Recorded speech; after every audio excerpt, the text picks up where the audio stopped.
자, 다시 들어오셨어요? 네, 정각이에요. 네.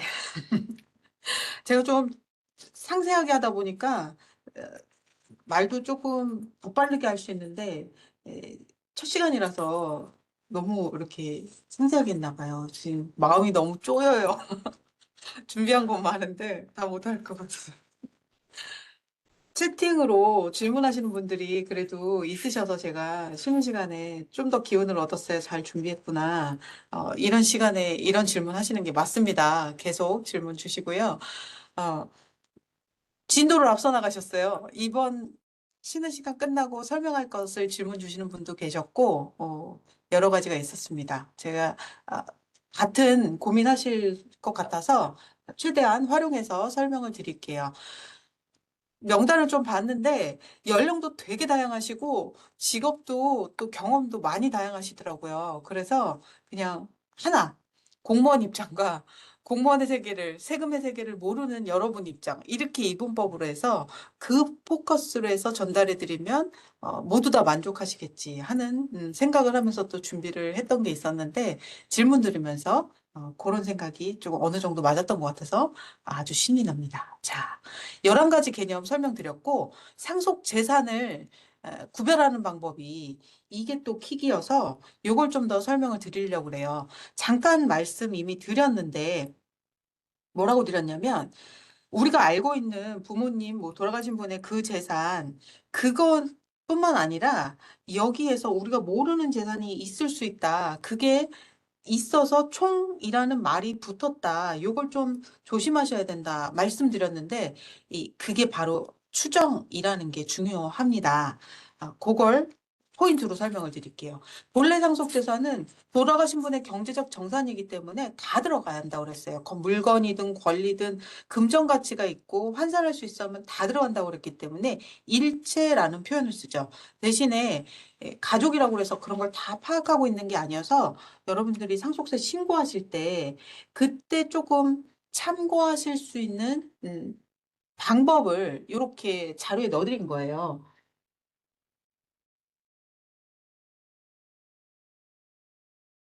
조금 지연 현상이 있어서 조금씩 쉬었다 하는 거 양해를 해주세요. 제가 또 조금 온라인으로 들어가 보니까 제가 얘기한 것과 전달하는 게 한 2, 3초 정도 지연 현상이 있더라고요. 그래서 조금씩 쉬었다가 말씀드리고 있습니다. 안심상속 원스톱 서비스. 돌아가신 분의 명의로 되어 있는 것들은 다 국가기관에서 세금 신고용이든 뭐 인허가 용도든 사용 용도든 어떻게 해서든지 다 갖고 있어요. 그래서 그것을 다 모아서 제공하는 서비스입니다. 요걸 활용하시면 되는데 돌아가신 딱 그 순간 상속 개시되는 그 날짜에 그분 명의로 없는 것들이 또 포함이 될 수 있습니다. 왜요? 그분의 민법상 상속재산, 명의로 되어 있는 건 아니지만 그분이 노력해서 일군 게 상속인 등에게 사망으로서 이전되는 효과가 있다면 세법은 원인이 같으면 결과를 같게 보겠다. 세금 계산 한꺼번에 하겠다. 했던 게 상속이었잖아요. 그래서 딸려오는 게 보험금, 퇴직금, 신탁재산이에요. 보험금을 예로 한번 볼까요? 보험금은 어, 계약하는 사람이 통상 부어요. 보험료를. 근데 그 부어놓은 재산을 누구를 주겠다라고 지정할 수가 있어요. 그걸 이제 받아갈 수익자, 수령인, 뭐 이런 식으로 표현을 한다고 치면 이 사람들이 자기가 노력하지 않은 음, 보험금을 타가게 되는 거잖아요. 피상속인이 부었는데 사망이 원인이 됐다면. 그럼 이건 상속세로 가는 게 맞죠? 아니라면요?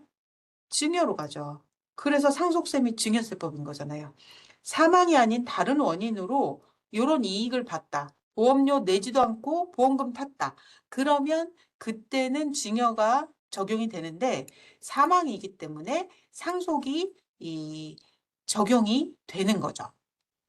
그래서 간주, 민법상의 그분 이름으로 상속 개시일 돌아가신 날에 나와 있지 않지만 보험금, 퇴직금도 마찬가지예요. 즉시 퇴직되죠. 사망하면. 그렇지만 사후에 정산하고 요렇게 사망으로 퇴직될 때는 상속인 등에게 지급한다라고 규정에 따라서 주는 거예요. 신탁도 마찬가지예요. 사망하면 어떻게 준다. 요렇게 되어 있는 것들. 그런 것들이 간주 상속재산으로 들어옵니다. 그럼 우리가 원스톱 안심상속 서비스에서 조회가 안 되지만 상속재산 나올 수 있다고 보는 거예요. 그래서 돌아가신 분이 근로자였다. 그러면 나 알고 있는 게 유일재산 하나밖에 없고 그게 5억, 10억 미달하니까 세금 안 나올 거야. 이렇게 단정하면 안 된다는 거예요. 그때 회사에 연락해서 퇴직금 얼마 나오는지, 보험료 부어놓으신 거 있으면 보험금 얼마 나오는지 이런 것들을 봐야 된다는 거예요.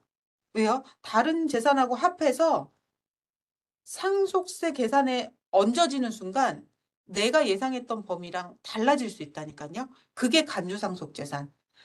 그거에 더해서 추정상속재산까지 합해야 총상속재산이 완성이 됩니다. 아까 계산식 보셨잖아요. 이거. 총상속재산에서 추정이 여기 옆에 있었어요. 그 앞에 간주가 있었고요. 요거예요. 그래서 요 추정상속재산은 어떤 의미냐? 상속을 준비한 사람과 준비하지 않은 사람이 각각 있다고 쳐요. 그러면 상속을 준비하면서 1년 내, 2년 내에 미리미리 조금씩 조금씩 빼는 거예요. 그래서 그게 2억 원이 넘어가거나 5억 원이 넘어가면 없어진 돈이 의미 있는 금액이 되는 거잖아요. 그쵸? 이때는 어쩔 수 없어요. 이거를 어디다가 보냈는지, 없어진 재산이 종착점이 어딘지를 확인해야 돼요. 그걸 안 하면요? 미리 빼돌린 사람은 세금 안 내고, 그걸 못한 사람은, 안 한 사람은 세금 더 내는 불공평이 생기는 거예요. 이걸 안 되는 거죠. 이걸 맞추는 작업이 추정상속재산이에요. 그래서 이것도 상속인들이 예측을 못 해요. 간주상속재산 세 가지처럼 그냥 눈에 보이는 재산이라고 알고 있었던 것만 생각하지 염두에 두지 못한다는 거예요. 그래서 이걸 상속세 관할이 정해지고 확인해달라고 요청을 받으면 그때 생각을 하는 거예요. 그래서 상속 준비를 하신다. 그러면 돌아가시기 1, 2년 전에는 돈을 출금을 하시면 보통 어디다 쓰셨는지 굵직굵직한 건 챙겨놔야 돼요. 재산을 처분하셨으면 처분한 대금이 생기잖아요. 이게 어디로 갔는지를 확인을 해 놓으셔야 돼요. 물론 몰래 다른 나보다 더 이뻐하는 다른 형제 주고 싶으실 수도 있어요. 주는 건 괜찮아요. 근데 그 사람한테 갔다는 건 알고 있어야 없어지지 않았다라고 설명을 할 거 아니에요. 왜요? 세무서에서 이걸 설명하세요, 알려주세요 하고 질문을 받아요. 그러면 집한 5억은 동생 사업자금 갖고요. 현금 뽑은 3천은 병원비로 썼어요. 근데 아버지가 기부하시는 거 좋아하셔서 1억은 우리 몰래 기부하셨을 것 같아요. 그걸 좀 찾게 도와주세요. 이렇게라도 맞출 단초가 있어야 돼요. 좋은 일 하는 거를 오른손이 왼손 모르게 이거는 다 이상적인 거고요. 세금 계산할 때 판례가 있어요. 억 단위가 없어졌는데 못 찾는 거예요. 못 찾아. 그러면 세무공무원은 이건 과세할 수밖에 없어요. 왜요? 1년 내에 2억, 2년 내에 5억 이런 거 합쳐져서 범위에 들면 과세하게 돼 있거든요. 그게 추정의 효력이에요. 쓴 사람이 입증해라. 쓴 사람 돌아가셨으니까 그 상속인이 입증해라. 요게 나오면 이제 그걸 어떻게 배분해서 다 부담을 하느냐. 그때 가서 이게 과세될 때 이 금액을 상속인으로 넣어요. 왜요? 생각을 해보세요. 없어진 거를 저도 몰라요. 세무공무원 저도 몰라요. 상속인 여러분도 몰라요. 그럼 어떻게 해야 돼요? 공평하게 가야 되잖아요. 공평하게 가는 최대한의 방법이 법정에서 만나요. 법대로 해요. 법대로 하는 게 민법상 상속 순위와 지분에 따라서 하는 거예요. 엄마한테 갔는지 남동생한테 갔는지 몰라요. 그러면 엄마가 책임지겠다? 이것도 공평한 거 아니에요. 그냥 엄마라서 책임지는 거예요. 그렇기 때문에 사라진 게 5억이다. 그러면 5억을 배우자, 자녀 1, 2 구성이라면 이들한테 법정 지분으로 나눠요.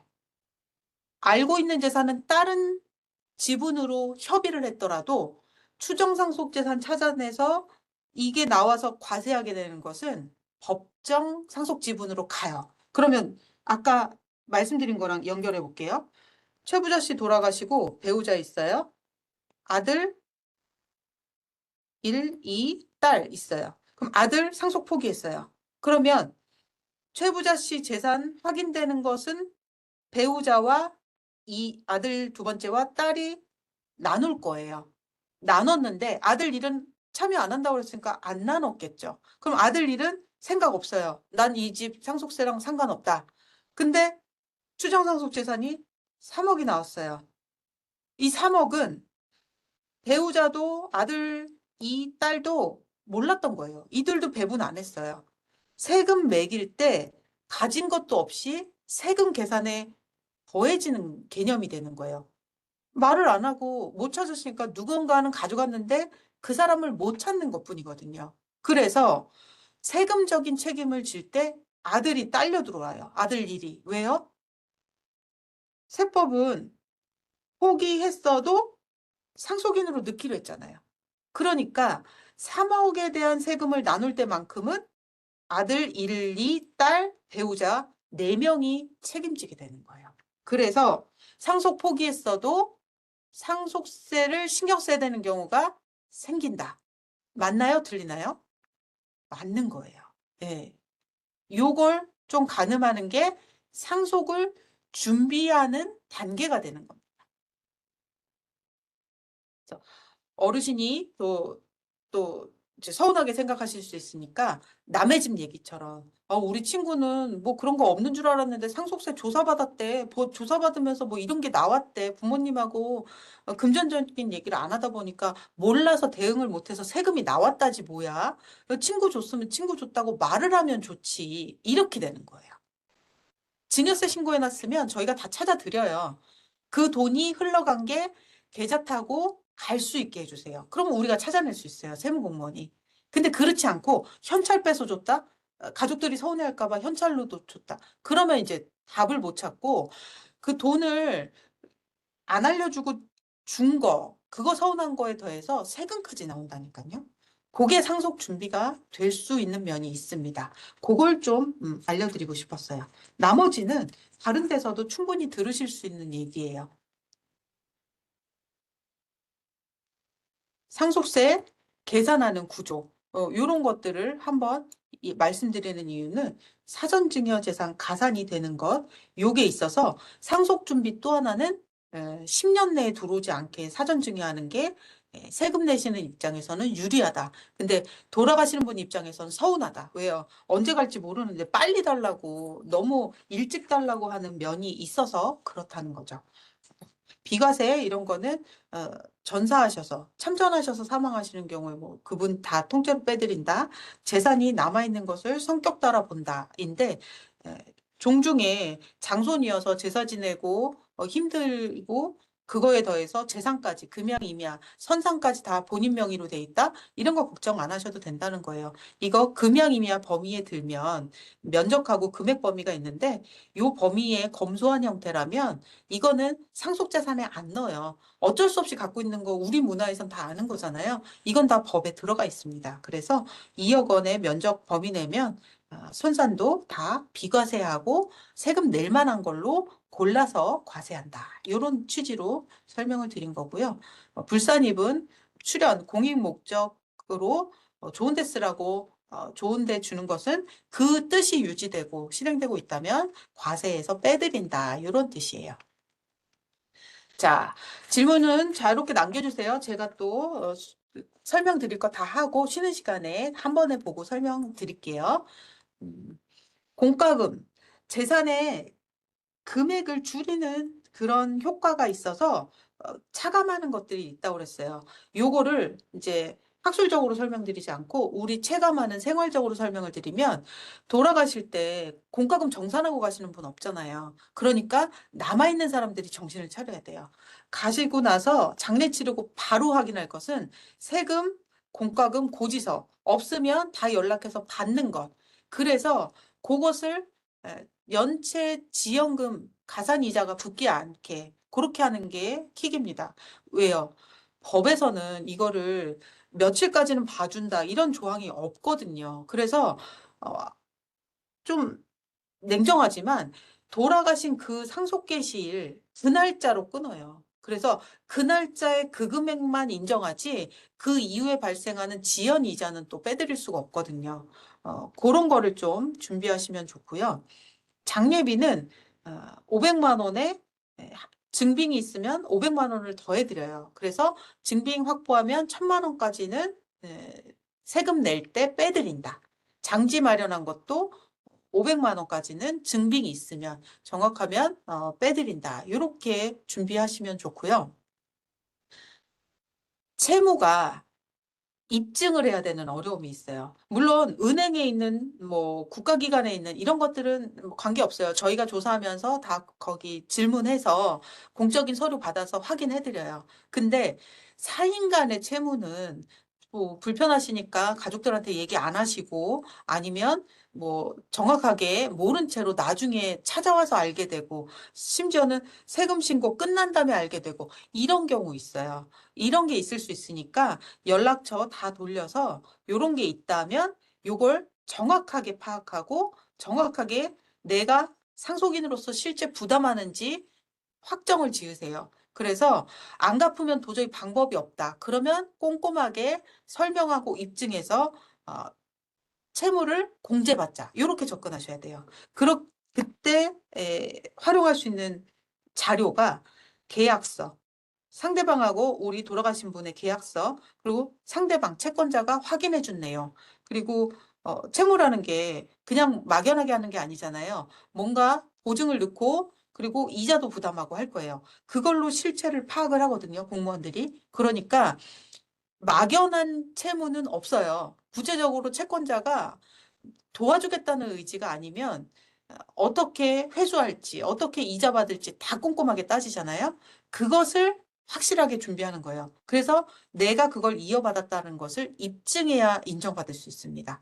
요게 그나마 아, 실제가 있는데 입증 못 받는 불편함, 억울함이 발생할 수 있는 거라서 요걸 잘 준비하셔야 돼요. 그리고 상속세 신고하실 정도 되면 세무대리인들 상담 한 번씩 하실 거예요. 이건 개인적으로 하기 어려운 부분이라서. 그때는 공제를 좀 꼼꼼하게 잘 챙겨주실 거니까 이건 여러분들이 신경 안 쓰셔도 돼요. 여러분들이 상속세 준비하면서 오히려 신경 쓰실 거는 조금 전에 말씀드린 추정상속재산하고 예측 못한 채무가 나올 수 있는데 이걸 좀 못 찾았다. 확신을 못했다. 이런 게 더 필요해 보입니다. 금융재산, 상속공제 이런 것들은 다 대리인들이 다 꼼꼼하게 챙겨주실 거예요. 근데 얼마 안 돼서 혹시 스스로 하시려고 하시는 분들이 좀 더 신경 쓰시면 좋을 것 같은 것들을 교재에 실어드린 거였어요. 자, 급하지만 좀 확실한 것만 조금 챙기면서 가보겠습니다. 또 계산구조에서 한번 볼 것은 요 공제가 조금 있으니까 사전 증여를 하면 그 증여 내역 확인해서 증여 세액 공제할 수 있다라는 것과 외국에 혹시 세금 낸 게 있으면 그것도 챙기시라는 거. 10년 내에 할아버지 돌아가시고 연달아 할머니 돌아가시고 이런 일 왕왕 있잖아요. 그럴 때는 단기간에 재상속되는 것을 또 공제 주는 게 있다는 건데 다 빼고 신고세액 공제는 꼭 챙기시길 바래요. 아무튼 신고서만 내면 내야 되는 세금의 3%를 공제해 드리는 거예요. 이거라도 챙기셔야지 다른 빠질 게 없거든요.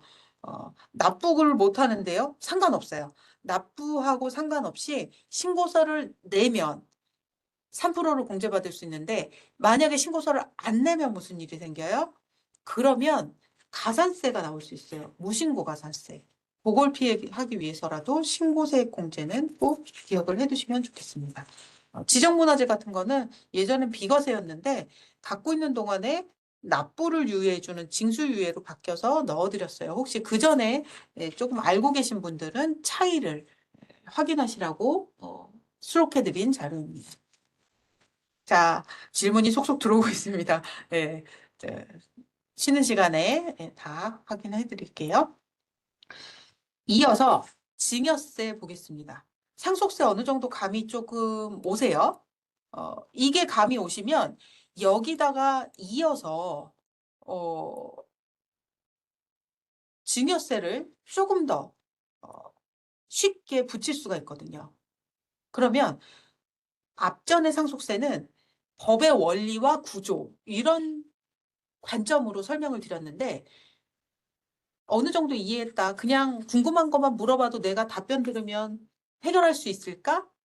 하는 점검 차원에서 어, 주로 많이 질문하시는 것을 그냥 묻고 답하는 형식으로 증여세를 한번 접근해 보겠습니다. 그러면 또 느낌이 새롭거든요. 오후에 나른한데 약간 방법을 바꿔가면서 덜 졸리게 해보자는 거죠. 가봅니다. 증여세. 상속세를 국세청에서 설명하는 그 내용으로 봤던 것처럼 증여세도 똑같이 설명을 듣는 거예요. 상증법상 증여를 원인으로 해서 이전된 증여재산이 있다면 거기에다 부과하는 세금이래요. 여기 킥이 두 가지예요. 상속세는 사망이 원인이었죠. 사망으로 원인되는 걸 상속에 다 몰아주기로 한 거예요. 그러고 나니까 그냥 무상 이전된 것 중에서 상속이 아닌 게 다 상속법상 증여로 간다고 감은 잡고 있었죠. 그러면 상속법상 증여를 사망이 원인이 아닌 넘어간 모든 것, 이렇게 해도 될까요? 됩니다. 그게 어려운 말로는 완전 포괄주의예요. 이런 건 증여로 과세됩니다라고 하면 생전에 특정한 것만 준비해서 주는 게 증여이기 때문에 다 빠져나가요.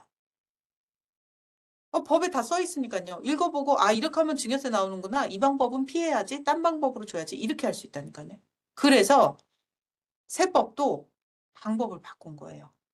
상증법에 웬만한 건 다 증여에 들어올 수 있게 설명하는 방법을 바꾼 거예요. 사실은 이게 2시간짜리거든요. 그래서 교재에는 어디에다 실어드렸냐면 요 95페이지부터의 내용이 그 완전 포괄주의로 가면서 과세 대상 그리고 증여를 언제 받았냐는 취득식이 증여를 얼마를 받았냐라고 하는 증여 재산가액의 계산 여기 파트에다 넣는 거였거든요. 근데 지금 시간 관계상 일단 거기까지는 할 수 없을 것 같아서 증여를 묻고 답하는 그것에 살짝살짝 녹여서 설명을 드리겠습니다. 그래서 증여세가 나가는 것은 상증법상 증여에 해당되면 증여세가 부담을 하게 된다. 이렇게 생각을 해야 된다라는 출발점을 놓고 가보겠습니다. 자, 계산 구조예요. 뭐 비슷하네요. 뭐랑요? 상속세 했던 거랑요. 오른쪽에 상속세 계산 구조를 붙였어요. 어때요? 노란 박스 안에 있는 게 총 상속 재산가액으로 출발하죠. 증여는요? 증여 재산가액으로 출발해요. 상속은 돌아가신 분 경제적인 총정산이었으니까 합계 개념이 들어오는데 증여는 단발이니까 특정한 것만 떼서 주셨으니까 이렇게 차이가 지는 거죠. 그리고 채무를 빼주는 것도 똑같네요. 순자산을 감액시키는 의미라서 뺀다는 거 맞죠? 그래야 잠재력 있는 범위 내에서 세금이 부과될 거잖아요. 그리고 쪼개기 한 거 합산하는 거. 이것도 똑같네요. 많이 비슷하다는 거예요. 그러면 이제 구체적으로 증여세 누가 언제 얼마를 내는지 가봅니다. 누가 내나요? 누가 낼까요? 받은 사람이 내요. 그걸 수증자라고 이름 붙여줬어요. 그래서 이 수증자를 기준으로 판단하게 됩니다. 세금 계산할 때. 그러면 우리 내국세라고 그랬죠? 우리 영토 내에서만 영향을 미쳐요. 미국, 뭐 일본 이런 데 못해요. 징수를 못해요. 그러면 거주자이면 우리 국내의 모든 증여재산 똑같이 오는 거예요. 상속과. 아, 비거주자면요. 상속과 똑같이 국내에 있는 모든 증여재산 이렇게 가는 거예요. 그래서 그 범위도 소득세법 따라간다는 그 거주자 판단 같게 봅니다. 법인도 포함될 수 있다고 상속에서 말씀드렸죠. 상속받을 수 있다고 그랬어요. 증여도 받을 수 있습니다. 그래서 비영리법인을 포함하죠. 영리법인을 왜 포함 안 해요? 법인세 낸다 설명드렸던 거 기억나세요? 영리법인은 법인세로 보내줬기 때문에 비영리법인을 포함한다고 표시한 것뿐이에요. 그러면 비거주자가 국내 재산에 대해서만 세금 내잖아요. 국외 재산 받으면요? 그럼 그 나라에서 해결할 일이라고 봐야 되는데 국제 간의 조세 조정을 하면서 약속한 게 또 하나가 나와요. 주는 사람이 거주자면 외국 재산을 비거주자한테 줄 때 국조법에 따라서 세금을 내야 돼요. 이게 이제 여러분들이 또 활용할 수 있는 포인트가 되는 거예요. 보세요. 왼쪽에 나이 있으신 분이 아버지 같죠? 아버지가 자녀한테 증여를 할 때 국외 재산을 주는 거예요. 그러면 거주자일 때 주면 아들이 세금 내죠. 비거주자일 때 주면요. 국조법에 따라서 상증법이 아니고 국조법에 따라서 아버지가 세금도 내줘요. 재산도 주고 세금도 내준다. 이걸 요새 많이 활용한다고 해요. 그래서 자녀가 외국에 유학 가서 거기서 체류하면서 거주자 자격이 되면 그때 증여를 해줘라 라는 얘기가 나오죠. 뒤에 연대납부 의무에서 설명할 것 지금 아예 같이 설명해드리고 건너뛸까요? 연대납부 어디에 있냐면요. 세금을 못 내면 파트에 있어요. 페이지 제가 확인해 볼게요. 증여세를 못 내면 81페이지네요. 81페이지에 가보시면 저도 PPT를 그쪽으로 가볼까요?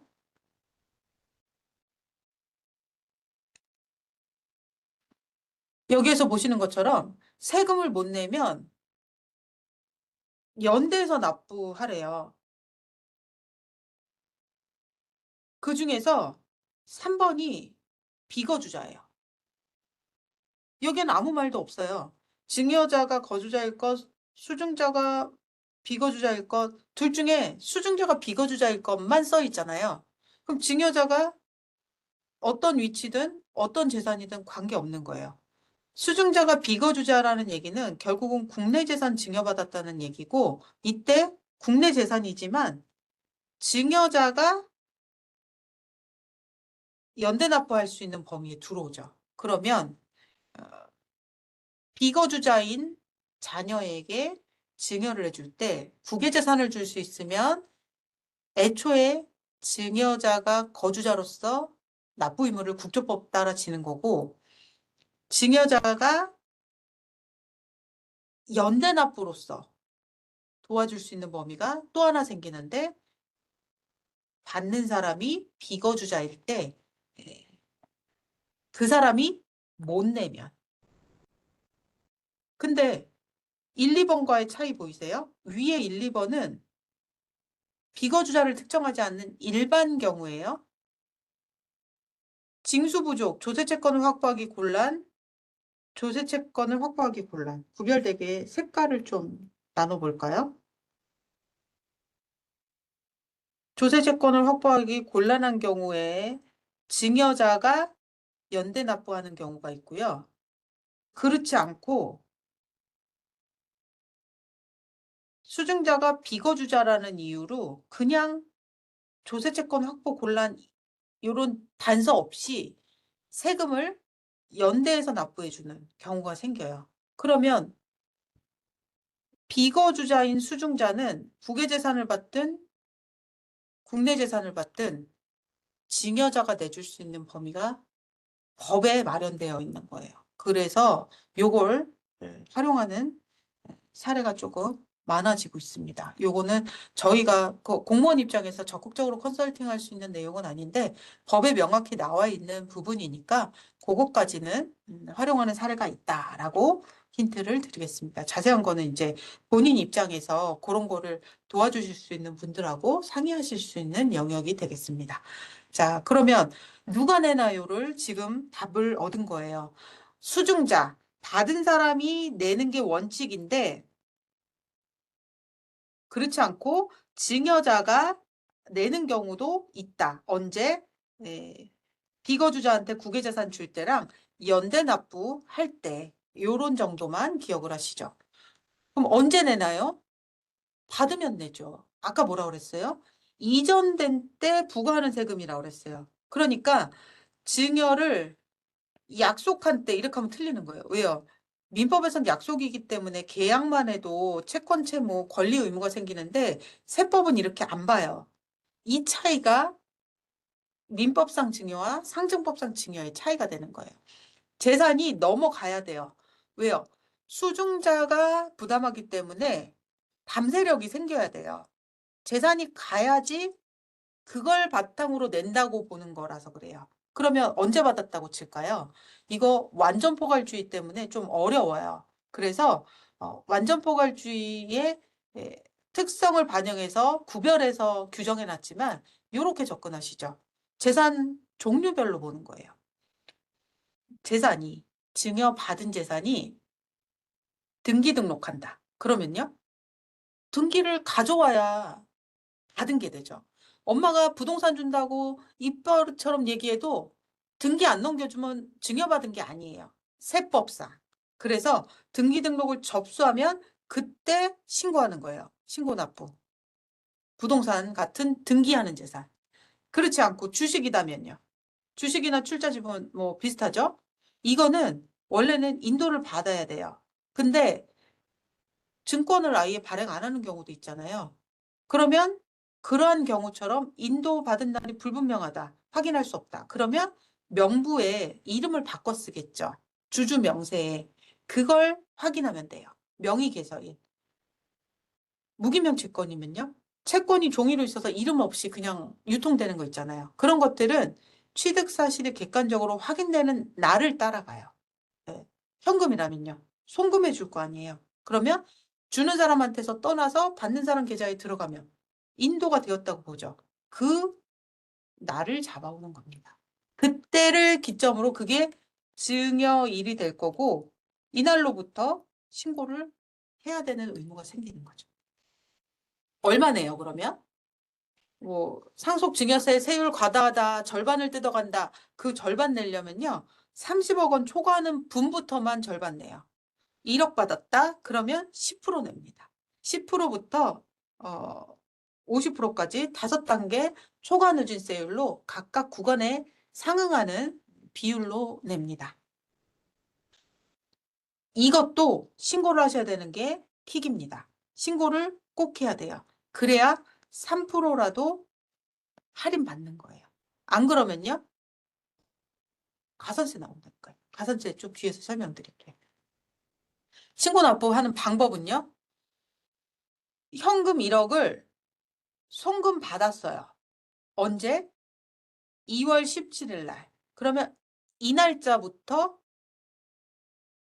계산하는 거예요. 2월 17일 증여받았고 이 날짜를 기준으로 그 달의 말일을 봐요. 그리고 나서 3개월을 기간을 주는 거예요. 그럼 이게 쉽게 계산하려면 어떻게 해야 돼요?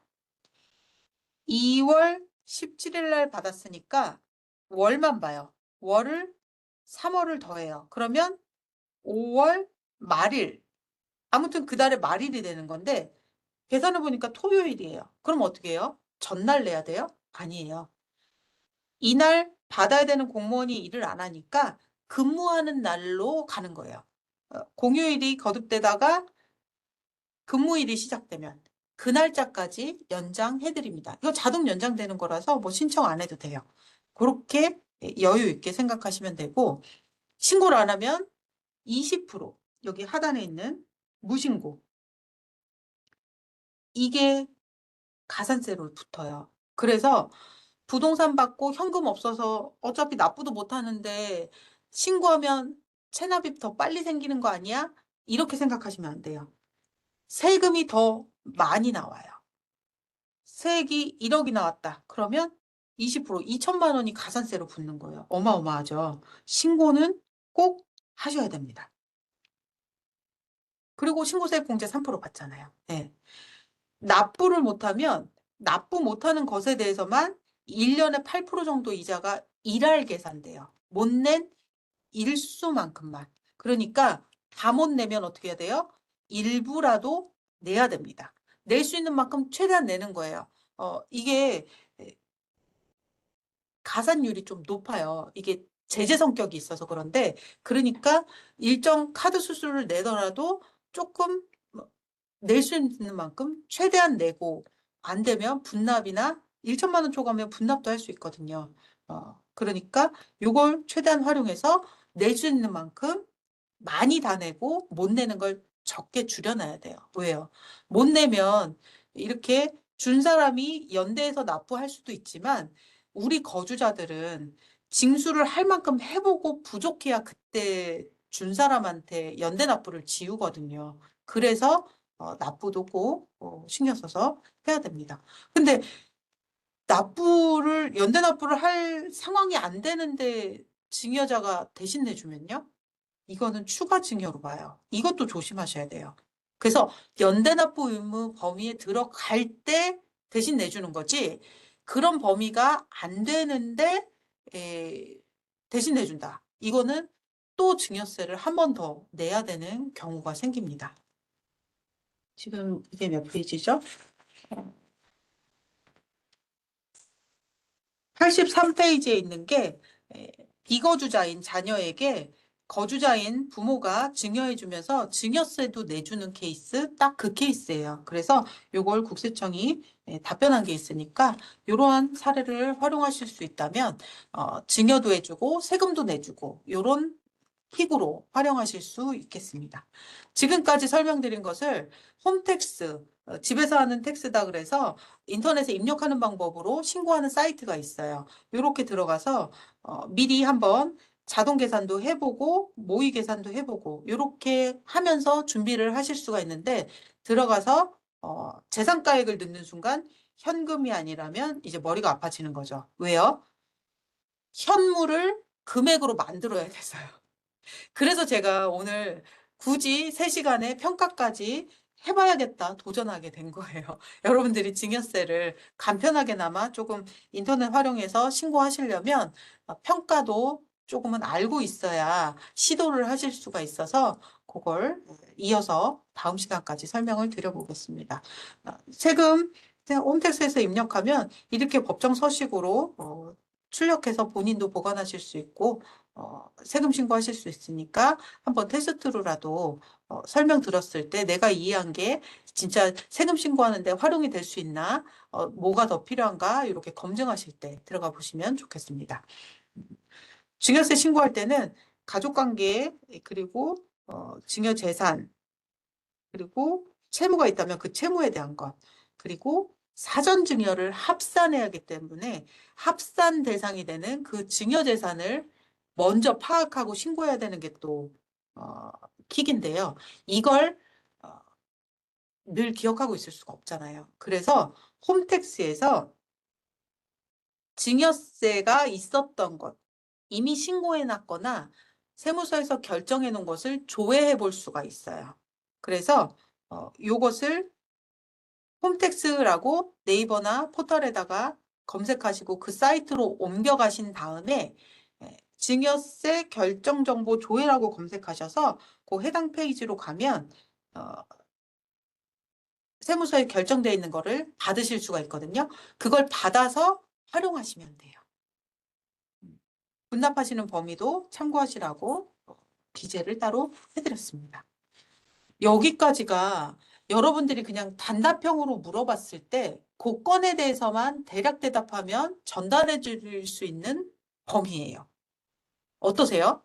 상속세를 쭉 한번 기본적인 개념부터 계산 방법까지 이렇게 설명을 들은 것과 단답형으로 질문에 그냥 국한해서 답한 내용 이해를 하시기에 세금을 이해됐다라고 할 때 어떤 차이가 있나요?